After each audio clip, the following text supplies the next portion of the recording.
आज कलेक्टर ने ये ज्ञापन दिया है कि देश में SC, ST, OBC माइनॉरिटी के लोगों को और जगह जगह बाबा साहब की प्रतिमा तोड़ी जाती है, उसके विरोध में हमने ज्ञापन दिया। कारण युवा आज सड़कों पे उतरने के लिए तैयार है, मजबूर है बेचारा, क्योंकि बेरोजगारी हो रही है, शिक्षा से वंचित किया जा रहा है, नौकरियों से तो बिल्कुल वंचित कर ही दिया है। पढ़ लिख के अच्छा बीटेक एमटेक करने के बाद युवा बेरोजगार हो जा रहा है, उसके गार्जियन रिश्तेदार भी उसको नकारा कह रहे हैं।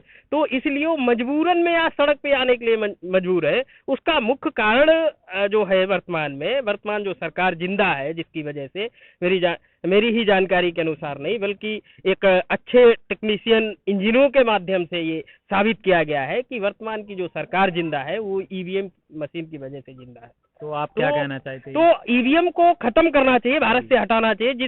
जिन देशों ने ईवीएम का आविष्कार किया वो देश ने ईवीएम का बहिष्कार कर दिया। आज भारत में ही ईवीएम क्यों है? क्या प्रूफ है कि ईवीएम से हम जिसको वोट दे रहे हैं उसी को वोट जा रहा है? जब चंद्रयान को भारत यहाँ बैठ के कवर किया जा सकता है तो ईवीएम को क्यों नहीं? तो इसलिए ईवीएम को हटाना चाहिए। तो मुझे लगता है बहुजन समाज की कुछ जो समस्याएं हैं वो समाधान हो सकती है, अन्यथा बहुजन समाज सड़कों पे उतरेगा, कुछ भी करने के लिए आज तैयार है। इसलिए हम इतनी ही बात कहना चाहूंगा, क्योंकि इसको ध्यान में लेना चाहिए और ज्यादा से ज्यादा हमारे बहुजन समाज को सड़क पे उतरने की जरूरत है, प्रदर्शन करने की जरूरत है, चाहे युवा हो, चाहे किसान हो, चाहे मजदूर हो, चाहे महिला हो, कोई भी हो, क्योंकि महिलाओं को ऊपर आज सुरक्षित नहीं है। महिला लड़की स्कूल जाती है, कॉलेज, पता नहीं क्या हो जाए और हो रहा है निरंतर। इसलिए वो घर वाले स्कूल भेजते हैं, ये उनको पता ही नहीं कि रास्ते में क्या हो जाए, सुरक्षित आएगी कि नहीं मेरी बेटी। तो इसलिए महिलाओं को भी सड़क पे उतरने की जरूरत है और उतर रही है। ये धीरे धीरे आप दिल्ली से लेके यहाँ आज कन्नौज जनपद में भी आप ये प्रदर्शन देखने को आपको मिल रहा है। बहुत धन्यवाद सर। हम वकील साहब से बात करते हैं। सर, अभी आप कह रहे थे कि अंबेडकर जी की मूर्ति जो जगह जगह पर तोड़ी जा रही है, दलितों पर अत्याचार हो रहे हैं और पिछड़ों पर अत्याचार हो रहे हैं, और ईवीएम को लेकर आप सबसे पहले कुछ कह रहे थे। सर, अपना नाम बताएं। हाँ, मेरा नाम उत्तम सिंह है जी। तो साथियों, अभी आप लोगों ने देखा कि जिस तरीके से सरकार बहुजन समाज के विरोध में क्या क्या षड्यंत्र कर रही है। आए दिन रिजर्वेशन को समाप्त कर देना, एडवोकेट रिप्रेजेंटेशन ना देना, पर्याप्त प्रतिनिधित्व न देना, और लोगों के साथ जो अन्याय और अत्याचार हो रहा है उसको मलहम लगाने के लिए आप लोगों को 5 किलो राशन पर संतुष्ट कर देना। जैसे चुनाव आते हैं तो उन चुनाव में सिलेंडर को 100 रुपए कम कर देना, या ऐसी बहुत सारी जो योजनाएं हैं जिसमें अल्प संतुष्ट करने वाली जो योजनाएं हैं उनको बढ़ावा दे करके चुनाव जीत लेना। फिर हमारे समाज के ऊपर अन्याय अत्याचार निरंतर हो रहा है, इसको और स्पीड में मतलब जो है बढ़ावा देना, ये सरकार का जो प्रायोजित कार्यक्रम है वो चल रहा है। लेकिन आज वर्तमान में जो स्थिति है वो बहुजन समाज की स्थिति बद से बदतर क्यों है?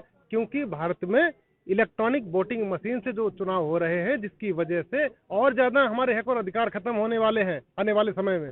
इसको अगर वास्तविक में हम चाहते हैं कि इस देश में भारत को पुनः विश्व गुरु बनाना है, तो उसके लिए हमें बुद्ध की विचारधारा और डॉक्टर बाबा साहब अम्बेडकर की विचारधारा को जानना पड़ेगा, उनकी किताबें पढ़नी पड़ेगी। और आने वाले समय में अगर हम एजुटेशन नहीं करेंगे तो मुझे कुछ हमारे समाज को प्रॉफिट होने वाला नहीं है। इसलिए आप लोगों से अपील है कि आप लोग मिलजुल कर केवल SC नहीं, SC, ST, OBC, माइनॉरिटी और NT, DNT, BJNT जितने भी भारत के लोग हैं, सभी लोगों को एक साथ एक छाते के नीचे आकर के आंदोलन करना पड़ेगा, तभी सफलता मिल सकती है।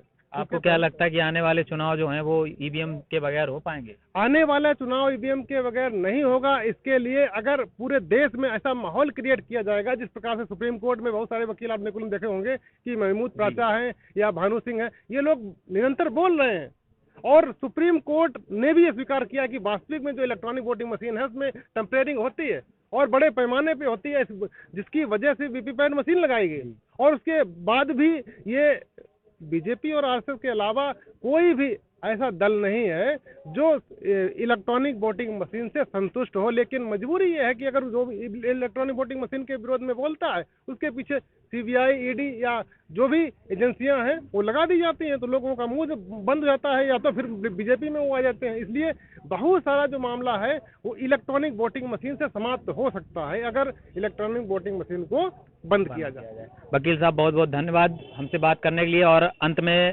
हम जो भीम आर्मी के जिला अध्यक्ष हैं जो कन्नौज से, उनसे बात करते हैं कि आज किस प्रकार का धरना था। सर सबसे पहले अपना नाम बताएं। अजीत सिंह आजाद जी, आज मतलब कलेक्ट्रेट में किस प्रकार का आपने आज कलेक्टर में ये ज्ञापन दिया है कि देश में एससी एसटी ओबीसी माइनॉरिटी के लोगों को और जगह जगह बाबा साहब की प्रतिमा तोड़ी जाती है उसके विरोध में हमने ज्ञापन दिया। और जो युवक के बारे में उसकी गिरफ्तारी हुई, अभी तक कहाँ का मामला है? रामपुर की घटना है ये, 25 तारीख की घटना है ये। बाबा साहब का एक बोर्ड लगा था, बोर्ड को जब विवाद हुआ पर हटाने के लिए, तो एक गांव के बच्चा है सोमेश नाम का जो दलित समाज से आता है, उस पर उसने मना किया कि बोर्ड यहाँ से नहीं हटेगा। और तो वहाँ पर जो विवाद हुआ प्रशासन पहुंचा, तो विवाद इतना वहाँ पर बढ़ा कि प्रशासन ने स्वयं उस बच्चे के ऊपर गोली चला दी। एक बार प्रशासन ने नहीं सोचा कि जिस बाबा साहब की वजह से आज वो वर्दी पहने हैं ना, एक बार भी नहीं सोचा कि बच्चे को गोली मार दी। वो शिक्षक था, 10 वर्ष का बालक था, वो 10 में पढ़ता था, उसे गोली मार के खत्म कर दिया गया। और अभी तक वहाँ पर ऐसी कोई कार्रवाई नहीं की, बच्चे को न्याय नहीं मिला है।